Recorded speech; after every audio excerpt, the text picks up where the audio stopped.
In terms of the agenda for the actual webinar, so this is going to be separated into five distinct sections. So beyond the element of the introductions that we've just had, there's going to be a focus in relation to getting you to understand about the significance of the work that we do over here as an organization. So that's in terms of the Science for Africa Foundation.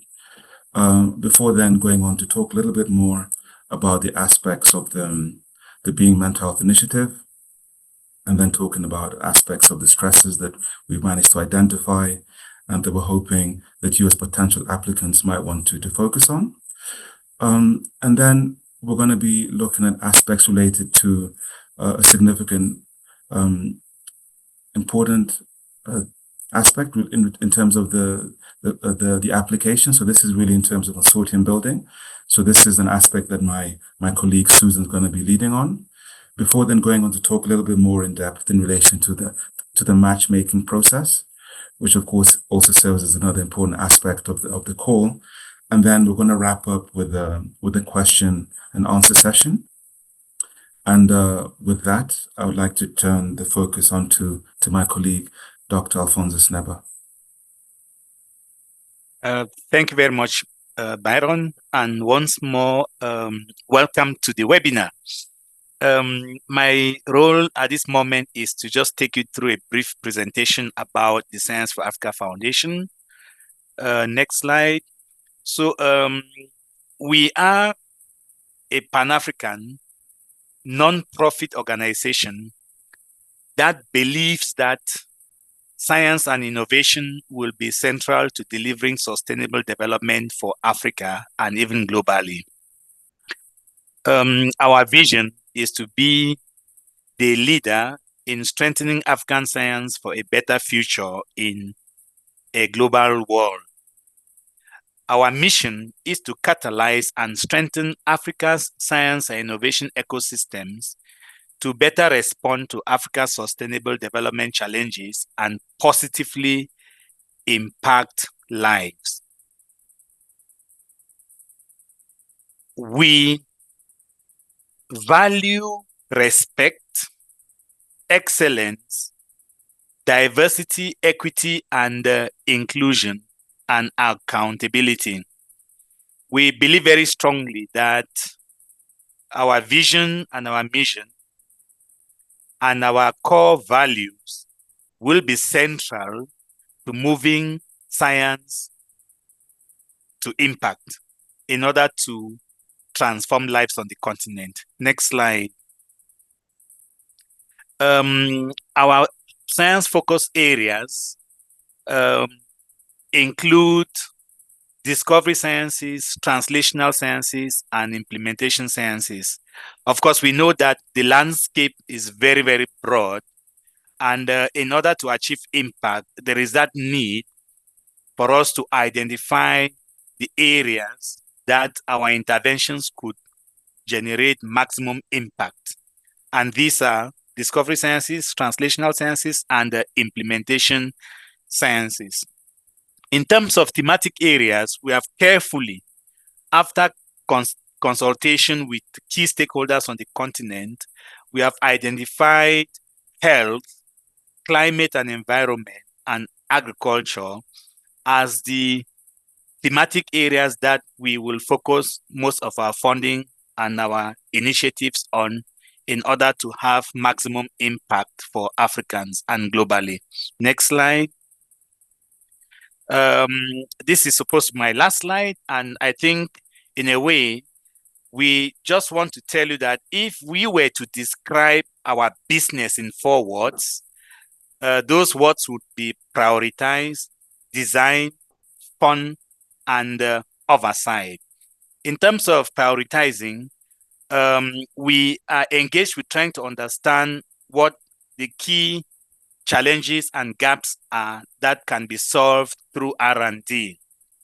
We then get into design, in other words, trying to investigate what models or structures or programs or systems or policies that we can implement in order to ensure that our program's delivery reach the impact that we desire. And then the next word, fund, we mobilize resources to fund the programs that we have designed in response to the priorities that we have identified. So we are concerned about how much money is really enough to make impactful R&D change on the continent. So we deploy thought leadership, engaging with our funding partners and governments in order to mobilize financial resources and other resources in order to bring change in the R&D ecosystem. Of course, getting the money may be the easier one, but the more difficult one is how do we ensure that the money that we generate through thought leadership actually goes into what it's meant to be implemented.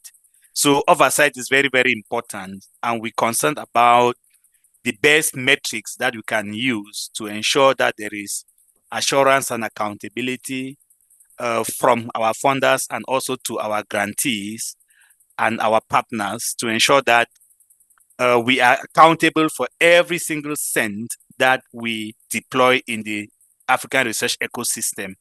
I know the presentation has dwelled a lot on our positioning on the continent, but as you can see, you're joining this webinar from different parts of the continent. That will tell you that the work that we do is very, very important and is being recognized. And for the first time, it is actually being extended to other continents that would be part of this program. So thank you very much. I would let my colleague Byron continue with the presentation from here. Alphonsus, thank you for that fantastic segue. With that in mind, I just want to, before I move on to my sections, one thing I'd like to emphasize is if there are any questions that you feel are important that you'd like to get us to answer, as we go through the actual webinar, please feel free to put down some questions in the Q&A, and we'll try to answer those, not just like towards the end of the actual the webinar, but also as we do navigate the webinar per se. Next slide, please. So as we begin, of course, it's always nice to start off by providing a bit of context in relation to why we've developed this call, specifically as we think about elements related to youth mental health. And then I'll go on to talk a little bit more about the actual initiative itself.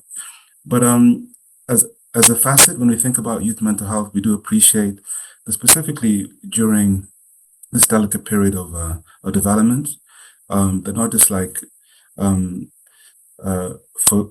embraces elements of brain development, but also in terms of physical health, that these aspects can be extremely important as we think about how they serve in shaping one's mental health.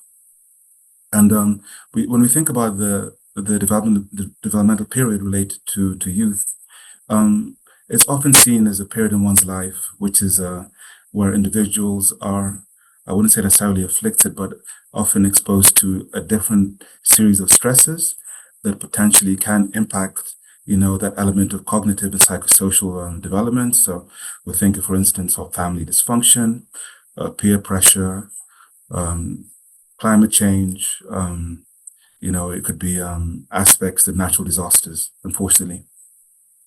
And when we think about the significant impact, particularly as we try to focus on the element of youth, is that it's been estimated based on research that around 75% of all mental health conditions do tend to arise or emerge before the age of 24, sorry. And the reason why this age of 24 is particularly important is because when we think about UN definitions in terms of youth, they tend to embrace this element that really encapsulates aspects between the age of 15 and 24 in terms of what one would identify as a period of youth. And in terms of the mental disorders that typically emerge during this period, they're most often mood disorders. So we're thinking about elements such as anxiety and depression, and these are often highly ranked. in terms of the disabilities that they can cause on a person's life, society, but also family. So these are extremely important aspects to keep in mind. And yeah, and I think, when we think about the more significant aspects in terms of youth mental health is the evidence that does suggest that unfortunately that access to appropriate mental health services unfortunately does remain an obstacle to many young people around the world, especially in lower middle income countries. Next slide, please. Uh, so with that in mind, I'm just going to put a bit of context in terms of the program that we have at the SFA and how that links into the actual code that we've developed. So what we do appreciate is that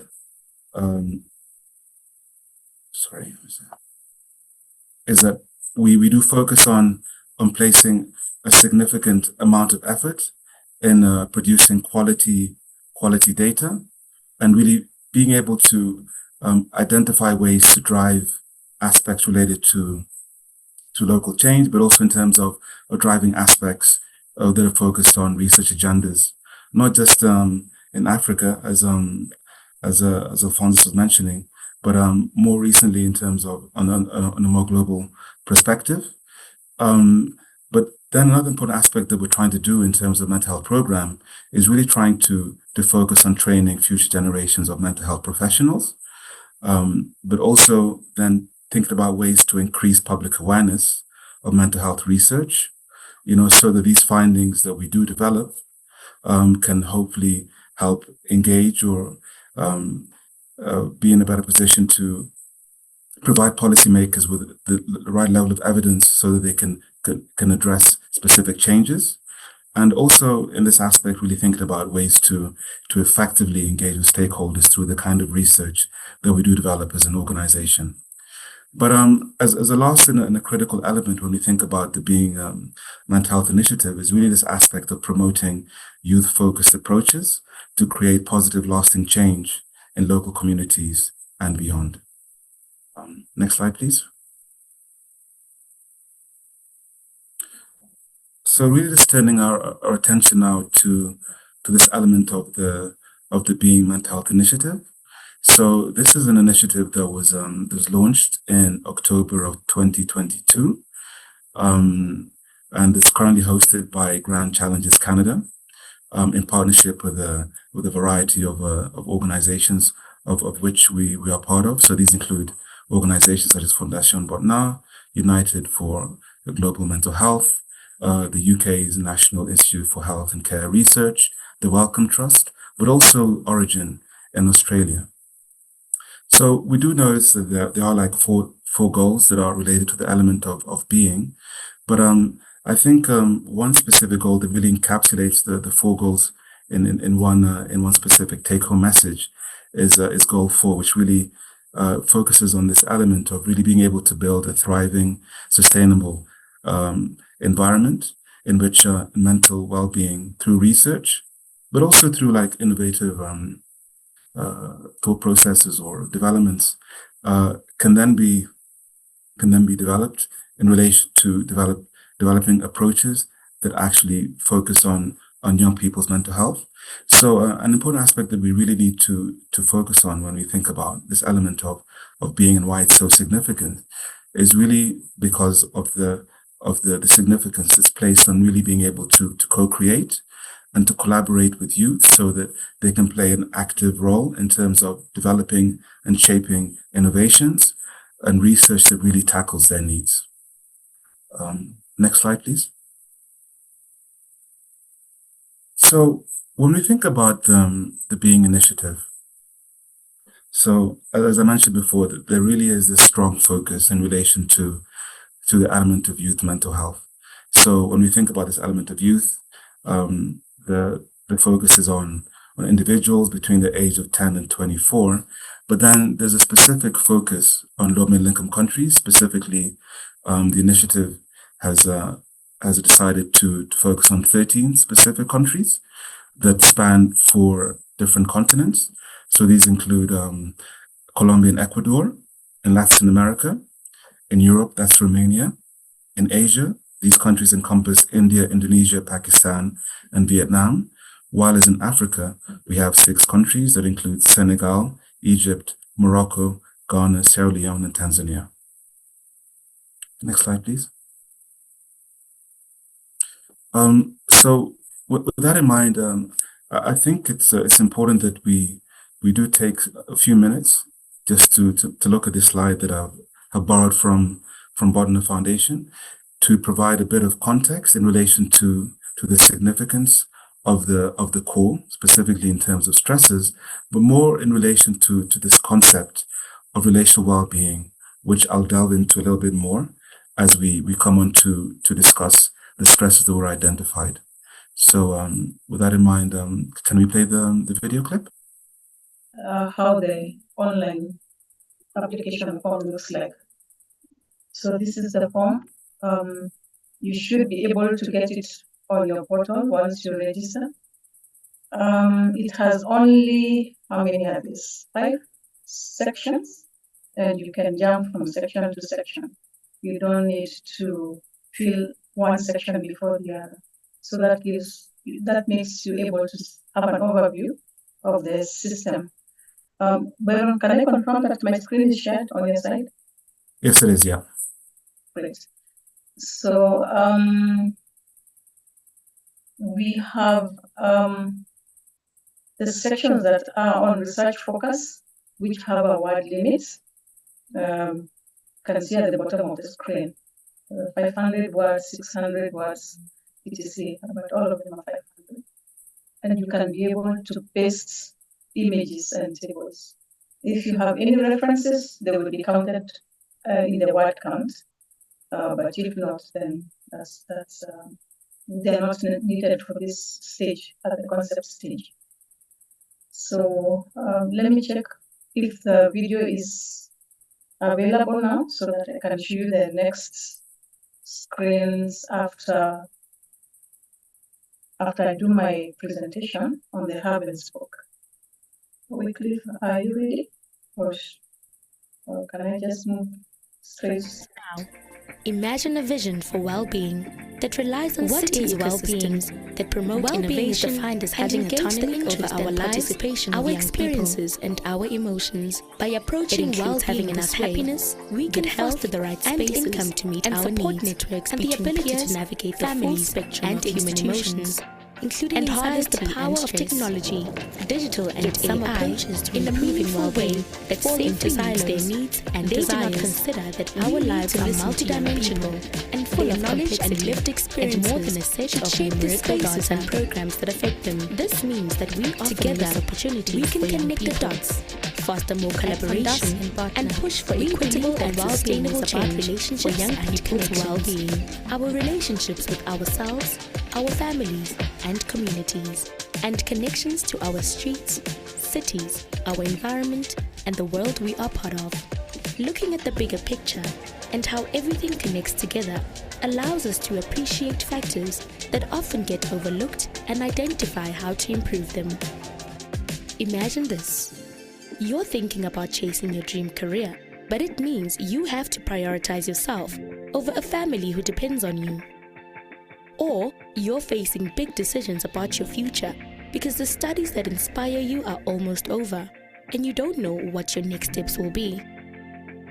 Or you've moved away from your friends and family to live and work in a new city all by yourself.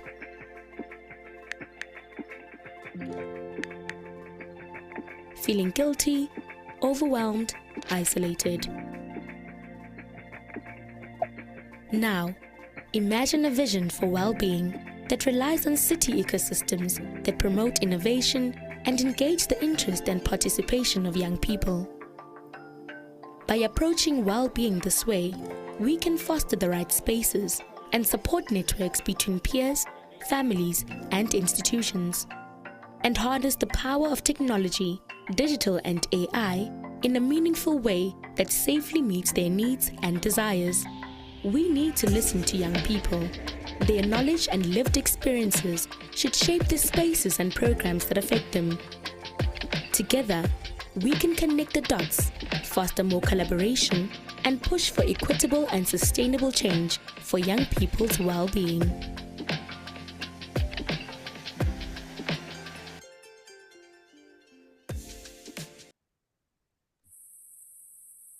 So I'm really hoping with that specific clip, once we got it to load, now we're getting a better understanding in relation to the significance of this element of what we appreciate about relational well-being and why it forms such a strong focus in relation to the specific call that we're being charged with developing.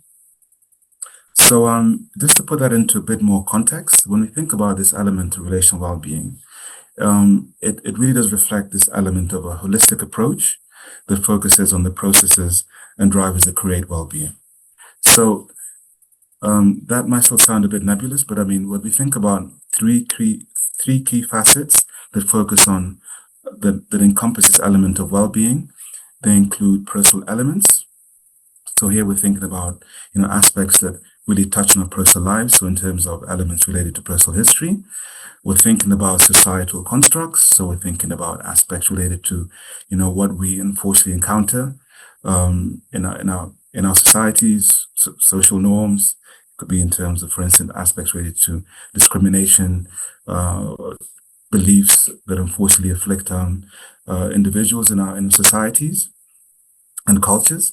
But then there's also the significance of the environmental component, which is really more about those immediate aspects that surround us. So we're thinking about the climate, but also in terms of, for instance, more recently, elements of ecological sustainability. And when we think about these three specific drivers that really encompass the element of relational well-being, they are interconnected. So we think about personal aspects that might be unfortunately important, that are linked to societal drivers, so individuals who are stigmatized because of a specific disability, and then individuals who unfortunately encounter some kind of stressor because of their specific the disability. So these are the elements that we're really trying to encompass when we think about the relational well-being in the context of the current call. Next slide, please. So really just like sticking with that aspect of the relational well-being model, as I mentioned, there are like three key elements that it encapsulates: the personal, the societal, and environmental element. And when we think about the actual element of stress, specifically in terms of youth, and why it's so significant in relation to our funding call, we decided to really try to identify stresses that we feel as a partnership, in terms of really trying to get a better understanding of the knowledge gaps in that specific spectrum. So and the way we went about this was by three specific exercises. In the first exercise, Global Challenges Canada commissioned 13 country reports from the actual countries of interest that we alluded to at the beginning, to really get an understanding of, based on experts' research in those countries, what they identified in relation to stresses of import that might impact youth mental health. As a second exercise, we actually had a virtual convening that was conducted towards the end of last year, where we're fortunate enough to engage with a variety of stakeholders.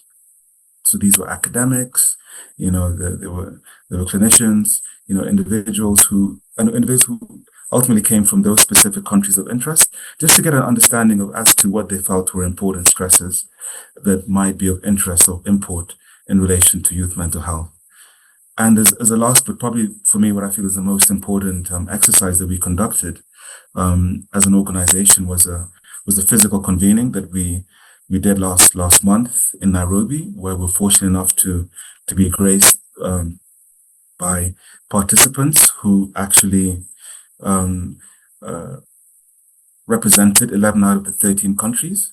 So these were experts and stakeholders who had an understanding of the significance of youth mental health. And we sat together as a collective and conducted a research prioritization exercise in terms of really trying to understand what they felt were stresses that were of import, not just in terms of their specific countries, but in terms of the 13 countries of interest. So really based on those three different exercises, we managed to come to these 9 specific stresses, really ranging from elements at the personal level. We think about education expectations, aspects of poverty and childhood trauma, to aspects where we look at the societal component that are related to elements of stigma, violence and conflicts, bullying and cyberbullying. And then at the environmental component, we look at elements related to media and climate change.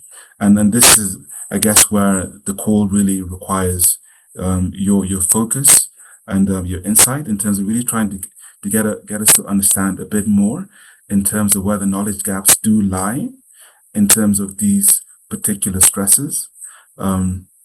Not just like from one specific country, but maybe from the cross-national aspect.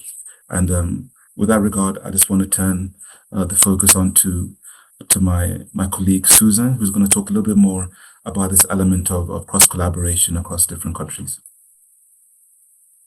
Yeah, thank you so much, Byron. I have seen some comments on the chat about audio. I hope I'm audible, and if not, please let us know so that we can improve on the audio.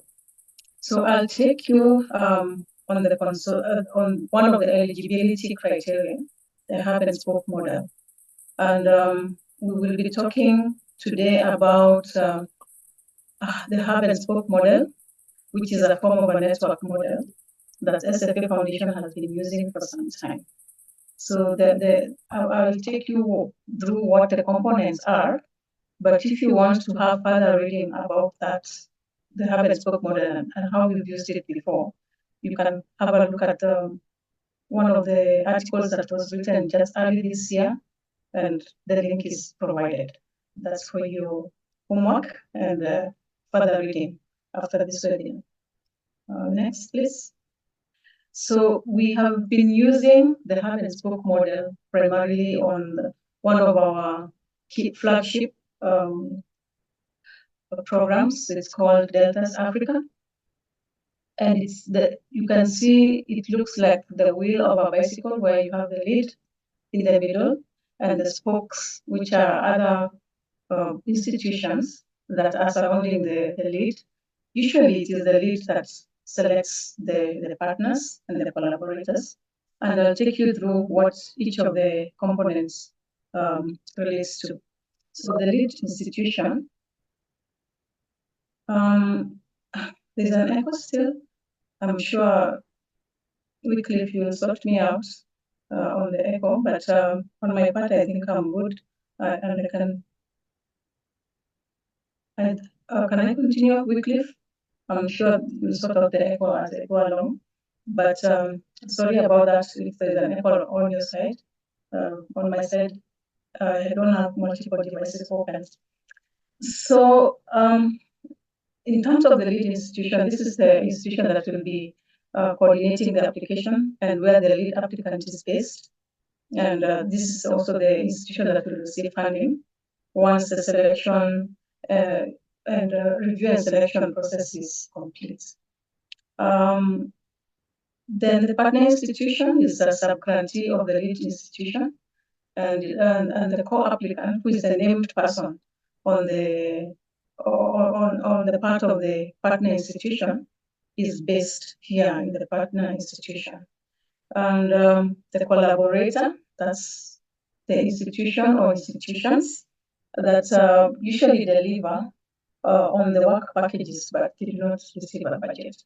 So in all these three categories, the institutions that receive funding are the lead institution, which receives funding from the SFA Foundation, and the partner institution, which receives funding from the lead institution. Next, please. So we've been using the hub and spoke model for about going to 8 years now, and we have found a lot of benefits in terms of the delivery and the infusion of the of equity, merit and equity that it infuses. Next slide, please. So this is what I was talking about.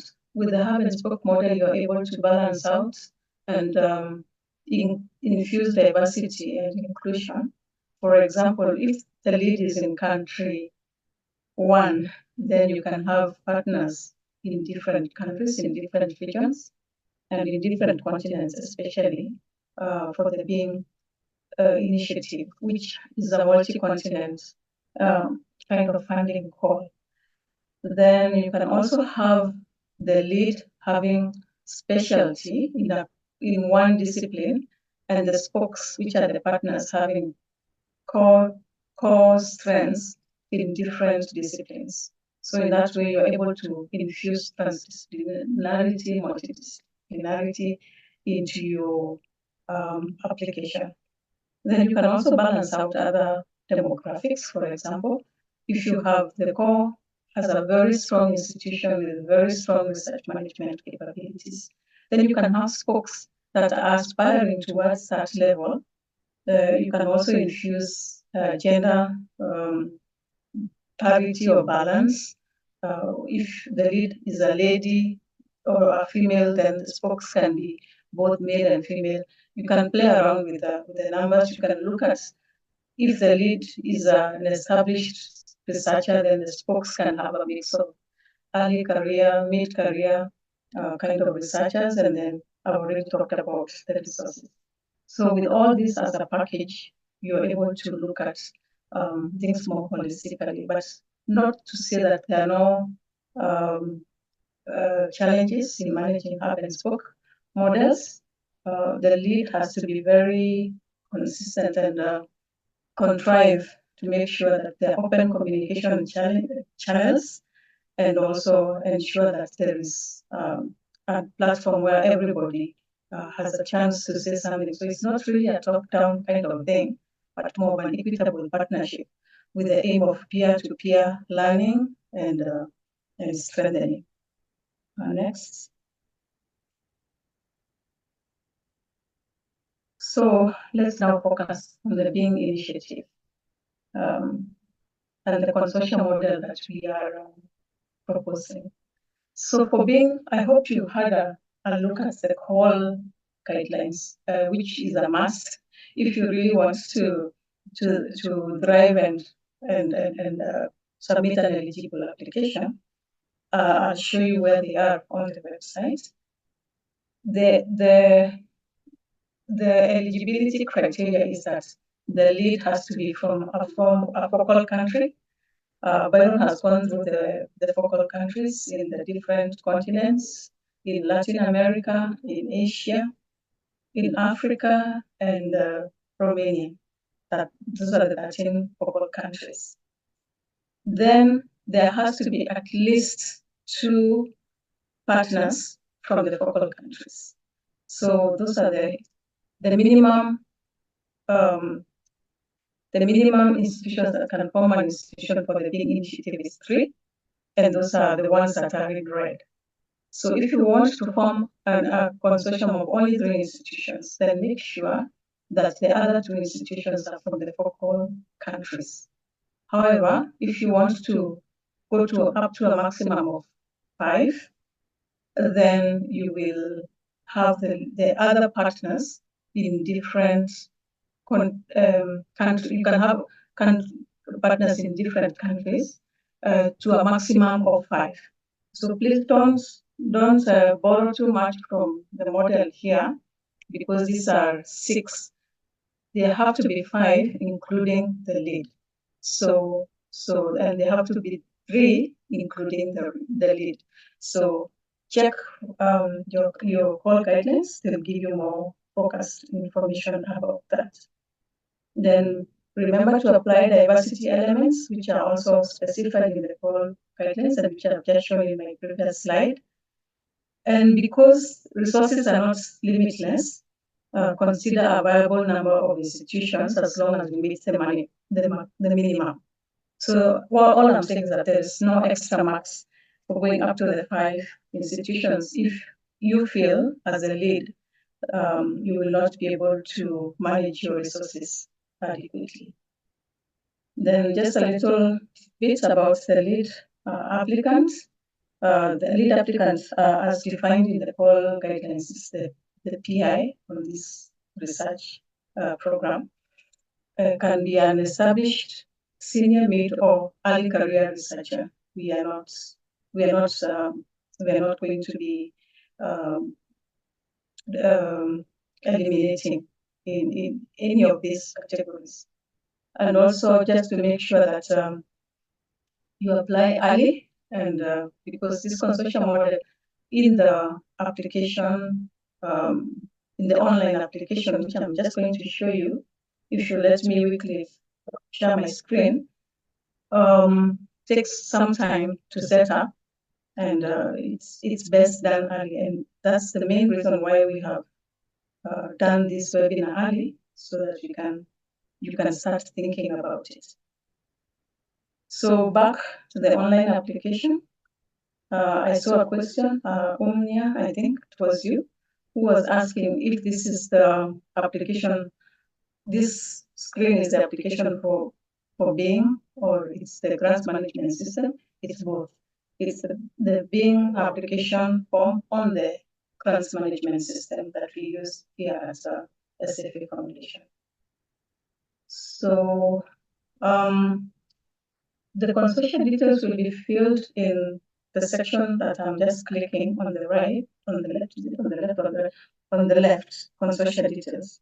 And we put for you reminder of the definitions, which are also on the call guidelines about the various components that form the consortium, the lead applicants and the lead institutions, just as a refresher. So I took the liberty of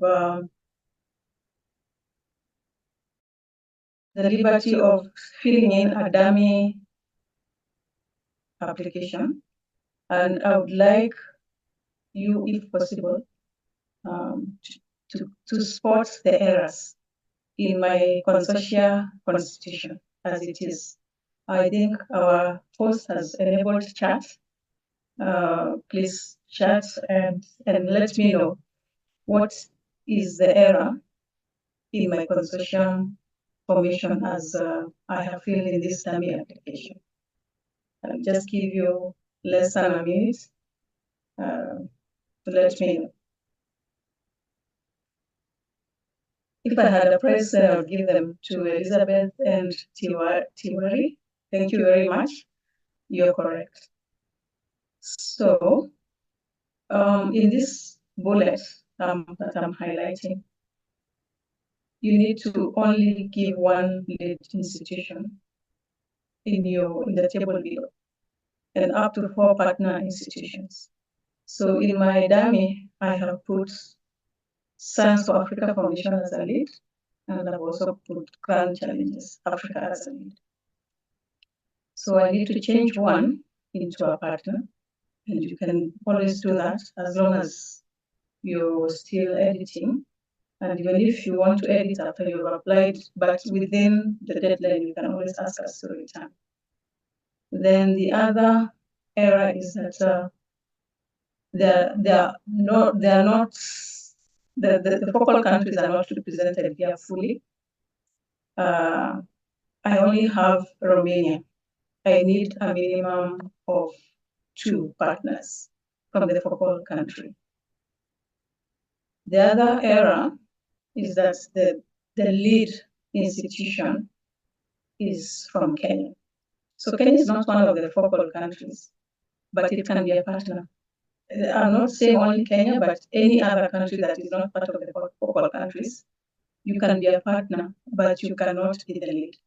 So all I needed to change in this dummy in order to meet the eligibility would have probably, if I was in XYZ institution and I'm the one making the application, ensure that it's the lead. So unfortunately for this dummy, I would not, since I'm submitting this from Science for Africa Foundation, it's not as easy as changing the countries here, because the system will pick the lead and the institution, and that cannot be changed. So I would have to stop making this application and now talk to the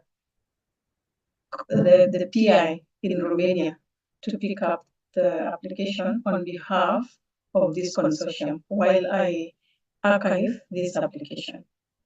So to finalize my delivery, I would like to show you the call webpage. Please make sure that you make this webpage your friend until the webinar is over. The resources, the call guidelines and the budget guidelines can be located here. We have another webinar coming up on the 20th, and the link to either establish your portal or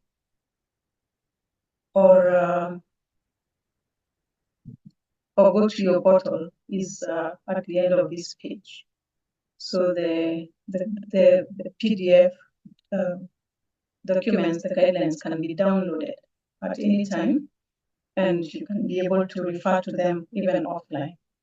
So I'll stop there for now and hand back to Byron and the host so that we can finalize the rest of the slides.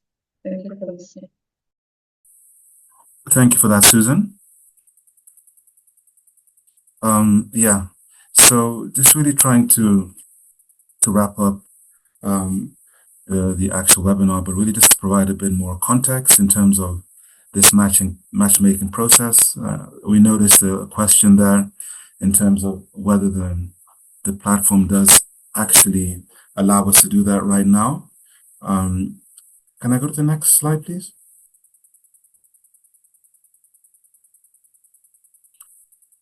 So in essence, with regards to the present webinar, today we really are just focused on ultimately really trying to get you to understand a little bit more in terms of the actual application process, as Susan did a fantastic job of getting you to understand a little bit more about, how one fills out the actual application form. But of course, beyond that, a significant aspect is, as we talk about this cross-national project, is really figuring out a way to engage with different partners. So with that in mind, we're still in the process of actually developing a platform which will ultimately allow for the interested applicants to then be able to identify individuals with similar interest. So for the sake of today's webinar, we're trying to collect information from the participants. So really giving us some understanding of what country you are, the institution you're at, some element in terms of the stresses you're interested in, but also in terms of understanding a little bit more about yourself in terms of a bio, because in a sense, when our platform is actually available next week, and we'll notify you, then there's a possibility for you to actually maybe sift through the different individuals who are actually on the platform, and then be able to reach out to them and then develop the actual consortium from that perspective. So we facilitate the process, but we don't really actually, we're not going to be actually actively involved in it. So by collecting this information, we'll at least have some kind of platform for you to actually identify individuals who might share similar interests in terms of a stressor, specific country, and who you might share some kind of interest in terms of an actual specialty, or maybe you might want to learn more about the specialty and how that might be important in terms of building a unique consortium that will strengthen the focus of your application. So as my colleague Susan mentioned, we are due to have a second webinar on the 20th of March, where we're hoping by then the interested applicants would have reached out to individuals who from different countries, different specialities, and have more precise questions in terms of how to further strengthen the actual application from that process. So next week, as I said, we'll have the platform online, where, as I said, where we'll have your information stored, and then you'll be able to actually like sift through and identify individuals who hopefully you might want to matchmake with from that perspective. Next slide. With that, we just wanted to open up the platform to any questions that we could potentially provide answers to now.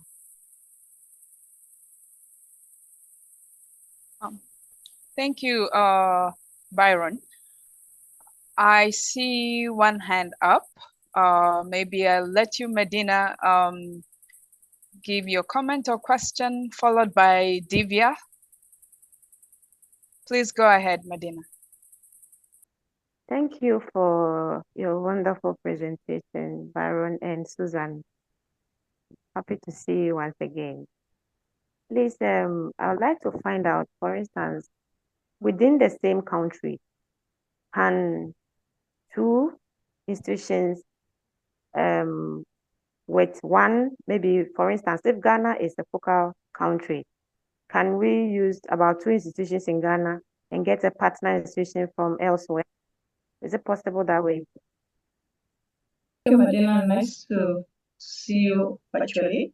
Yes, that's possible. Remember, the lead has to balance out the needs of the research program and the needs of the consortium. So it makes sense for you to have another institution within the consortium that is from the same country as the lead. That is possible. Because one of your greatest strengths will be the strength of your concept paper, and you really do want it to be as strong as possible so that you can move to the next round. So the other thing is just to make sure that if the lead has to be from the focal country, so Ghana is a focal country, and the other partner is also from Ghana, which is a focal country. You've already met 2/3 of the requirements. Thank you. Okay, thank you very much. Divya. Thank you. Thank you, Byron and Susan, for the wonderful presentation. And thank you, Susan, for walking us through the application portal. I have a question. Our organization is the headquarters is in US, but we have legal offices in India and other focus countries of the application. So can we participate as a partner or as a lead applicant from the focus country office, or as in the application it is written based out of? So does it mean the headquarters should be in the eligible country? Thank you, Divya. So the emphasis is that the country where the application is coming from and the entity, the institutional entity, has to be legally viable. So in your example, the headquarters in the US is having a branch in India. Yes. There has to be enough evidence that the branch in India is an implementing branch or a subsidy. Let me not use the word subsidiary. It's an implementing arm of the headquarters. So sometimes some companies or some NGOs, they do set up shell institutions in other countries, or maybe for purposes of fundraising. If it is an implementing arm of the headquartered entity in another country that is outside the focal country, that can be considered. Yes. Okay, thank you so much. And this is applicable for lead as well as two partner organizations. Say that again, please. And this would be applicable for lead as well as two partner organizations. Yes, that is very correct. So the lead should not be based, in your example, in the US part institution. They should be based in the branch part of the institution that is in a foreign country. So there are two layers. Thank you so much. Welcome. Okay, before we go to the other hands that are raised, there are some questions in the Q&A and also in the chat that maybe Byron and Susan can respond to. One question is about partner organizations. Can they be coming from the global north, such as the US or the UK? Yeah. So, in essence, when we think about the concept of the partner institution, ideally we're trying to see whether there can be like more focus on countries from the focal countries. From what I recall, if there is a country coming from the global north, it is possible. Am I correct with that, Susan? But it might affect the amount that they get in terms of the actual sponsorship, in terms of the way the grant money is actually distributed. Hello? Yes, you're correct, Byron. Thank you. Yeah. So, but I mean, the push is obviously to ensure that this is well, we're trying to drive this element of innovation and scientific excellence in low-middle income countries. So, of course, it's great. We appreciate there's going to be a need for some kind of support from global north, but it would be nice to obviously have more of that focus. You'll get more money by engaging with individuals who come from the partners in low-middle income countries, for instance. Okay. Can we have Eunice?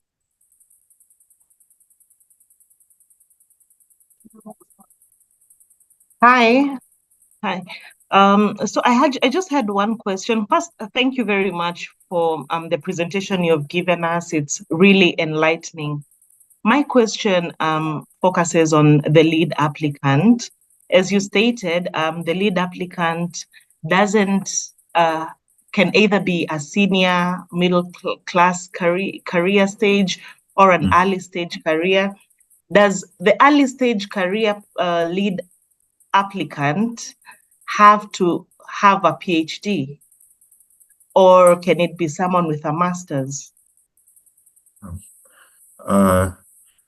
Honestly, at this level, ideally a PhD. You'd need to have at least a few years of postdoctoral experience, because ultimately, when it comes down to the actual process of screening the applications, it's fine to have a junior, as you said, an individual who might just have come out of their PhD, but we're also going to be looking at the quality and the strength of the consortium. So if this individual has a professor who's distinguished and who can obviously like help support them, I think that might provide a bit more, I say, like leeway from that perspective. But it would definitely be a bit more difficult for a person who's coming fresh out of a PhD, unless they've got like Nature and Science papers that they can navigate aspects from that perspective. But it's really just also looking at the strength of the consortium. You know, what kind of support networks are there to ensure that this project that the person's developed is conceivable and can actually be delivered. Okay, thank you. Now, can we have Nkesani Mabunda? Okay, good afternoon. I would like to ask one question about the partner institution, because I'm in Africa. South Africa is the area where I'm located. So I just want to know, within the match, is it a mixed method? Matching what? Are we liable to can be chosen by somebody, or can we choose our lead institution? Thank you. Mhm. That's actually a very interesting question. Because I I think South Africa really doesn't fall within that crux in terms of the 13 countries of priority. So it might be a situation where you need to have the lead applicant who reaches out to you as a collaborator as a participant from that perspective. But I don't think you'd be in a situation to reach out to an individual per se.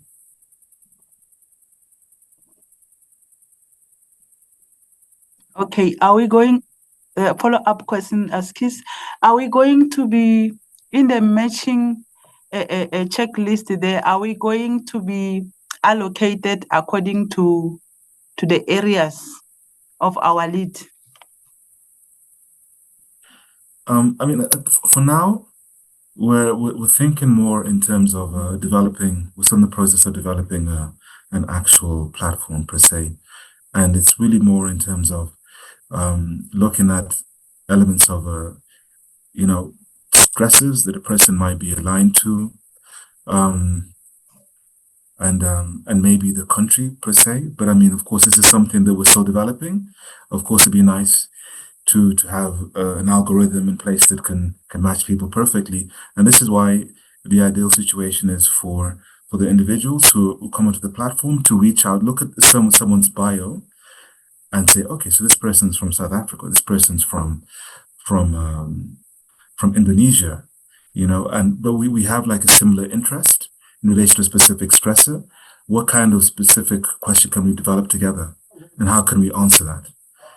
So that's for you to actually like have that conversation. As I said, we facilitate the process.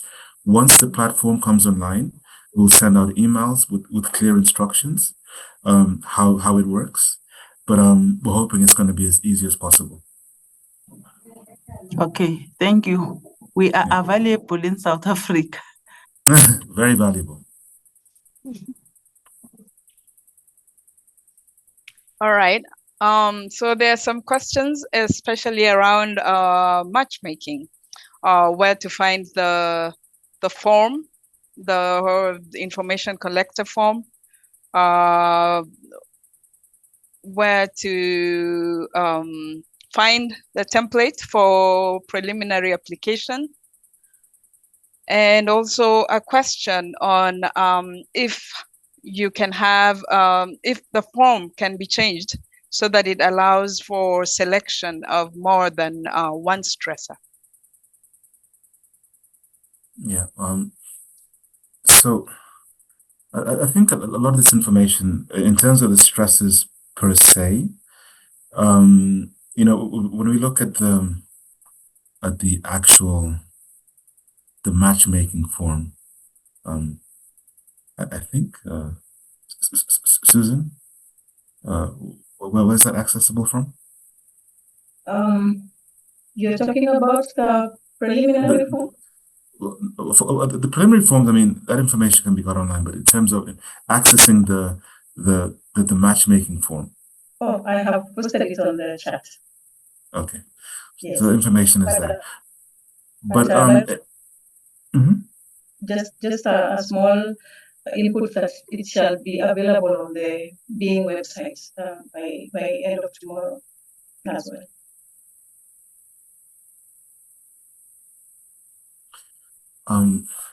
So the question in relation to the amount of stresses, that's clearly like delineated in relation to the applicant guidelines. So the variety of ways to go about identifying a stressor. You can maybe focus on one, or you can focus on one primary stressor with two other stresses that are kind of linked to the primary, but to the primary stressor. But there needs to be some kind of link. There needs to be some kind of rationale as to why you'd want to focus on that. But for the purpose of the matchmaking stressor document, that's just so like, there's a possibility for us to kind of see, where the interests do lie. And when you do come into the platform, you might be able to see an individual who has the same interest. in a specific stressor. You might want to reach out to them from that perspective and then develop things from that perspective, you know. But in terms of developing the actual research question, you need to be more focused on a primary stressor, be it one, but then maybe, as I said, you can look at two others or another one, and really trying to convince us, you know, as to how these elements are linked and why they're significant in relation to providing new knowledge in terms of a knowledge gap and how that's important in a specific country context or country context from that perspective. If that answered the question.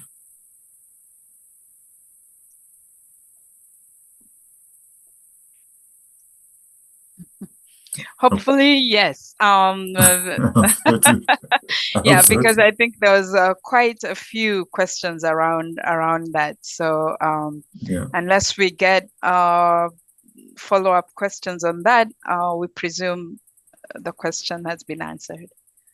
And just once again, I mean, feel free to, as I said, we will try populate the on the blog on the website. So anything that might not have been addressed over here, we'll try to put up on the website. So at least there's some kind of aspect you can refer to, hopefully. Okay, thank you, Byron. A question is coming in about, you know, if you can give an indication of about how many awards will be given. Yeah.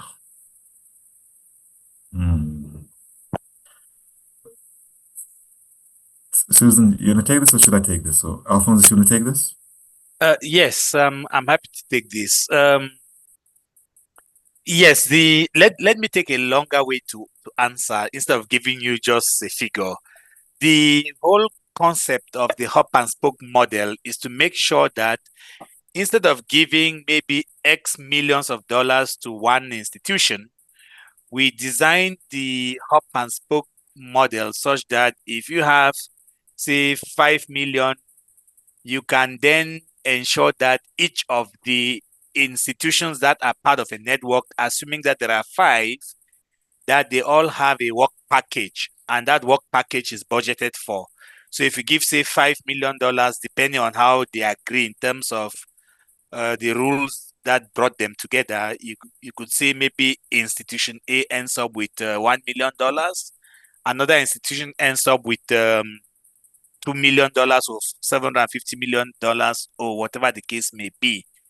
And therefore, so with that in mind, we are hoping that we could have maybe between 3 to 4 or possibly 5 networks, depending on the quality of applications that we receive. Bear in mind that funding decisions are made based on quality entirely and not on the number of applications that we receive. We could receive 1,000 applications, but if the independent peer review process and the independent decision-making committee deems that none of them is fundable, then none will be funded.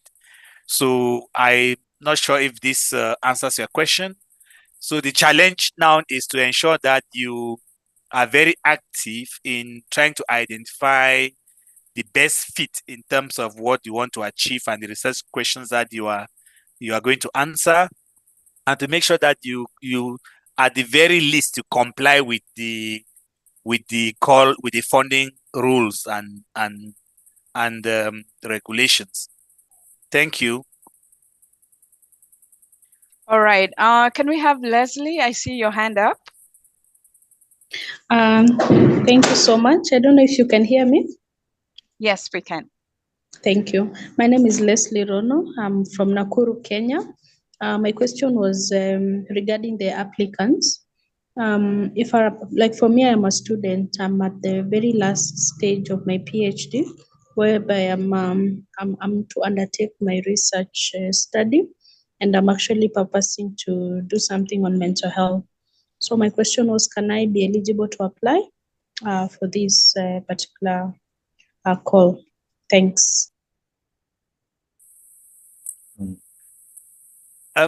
I'm happy to take that. Of course, those I think it was mentioned earlier on that we expect institutions that are legally registered, so legal entities. So individuals don't apply. So if you are a student, I'm sure there's a way you can partner, but that would have to go through other institutions.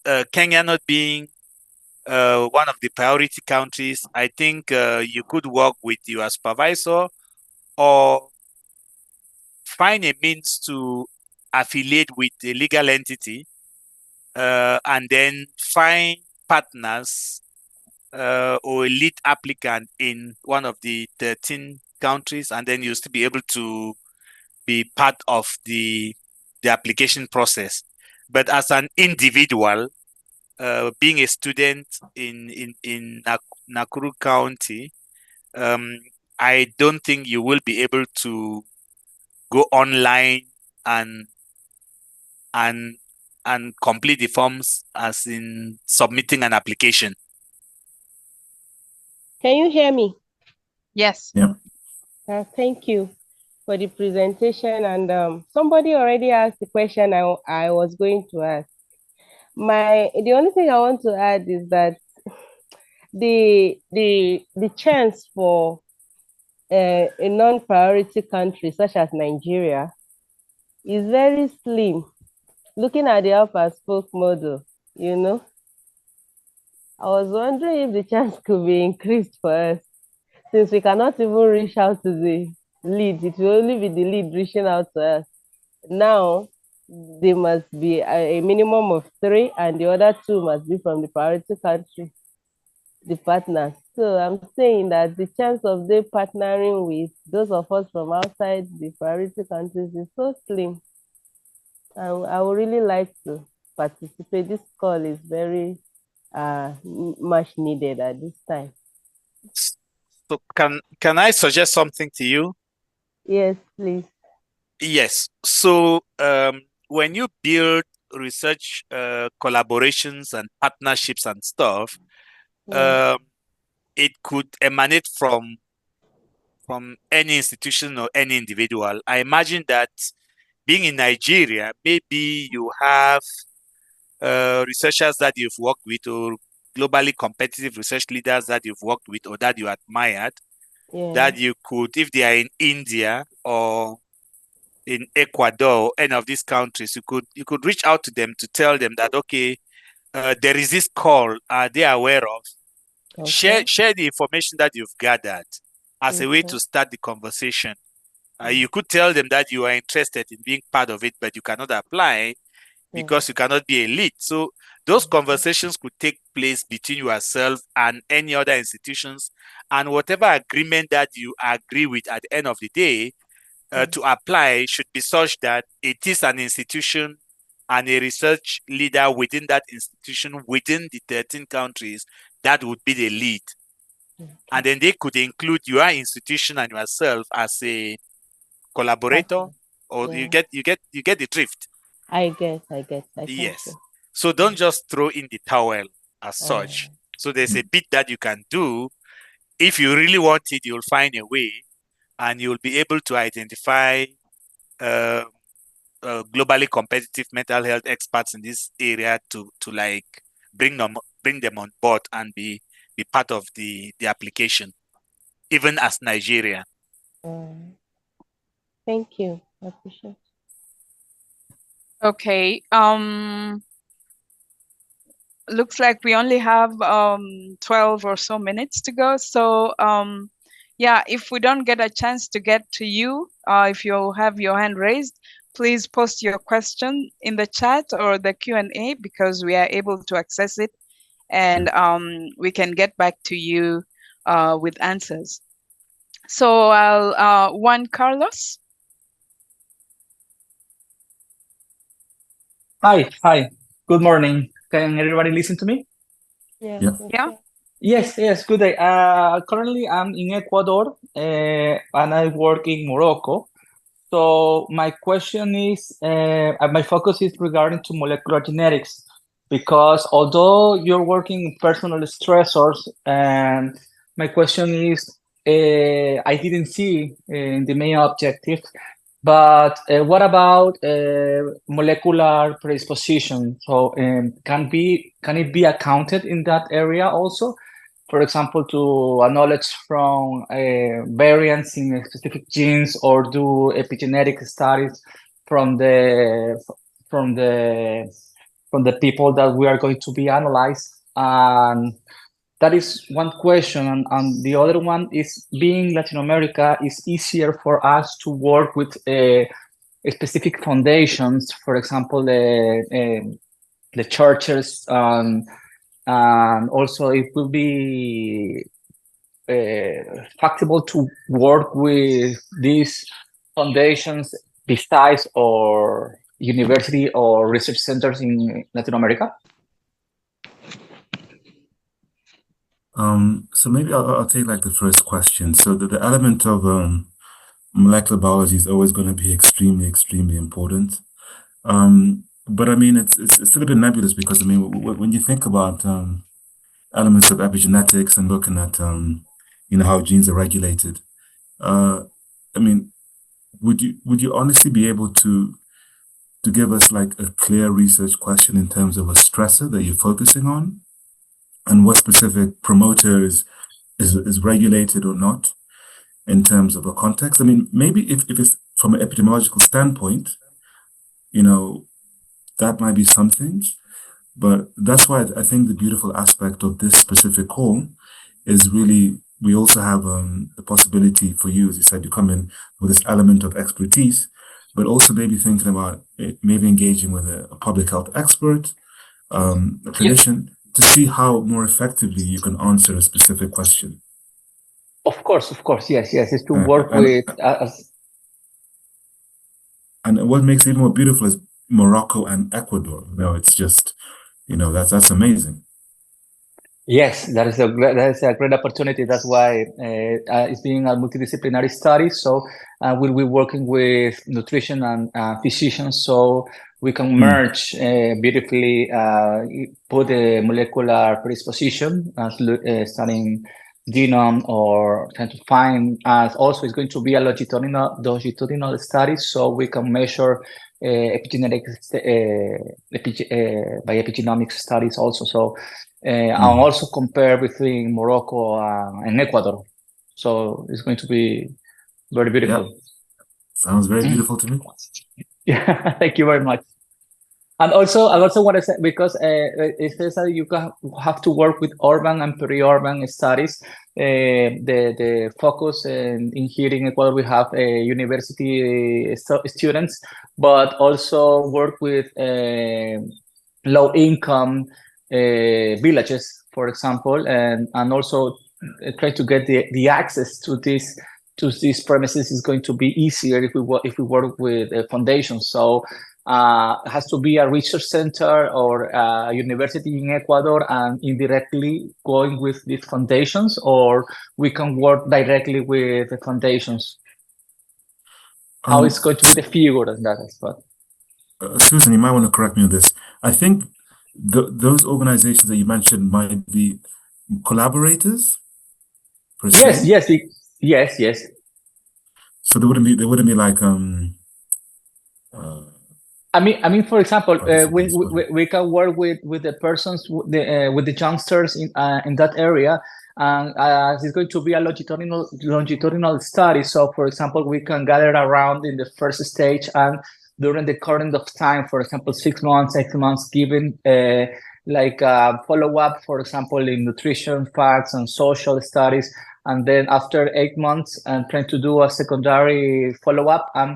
In that process, we can work with this type of foundation. So that is the main purpose to work with them. They're going to help us to get around the youngsters and then work with them.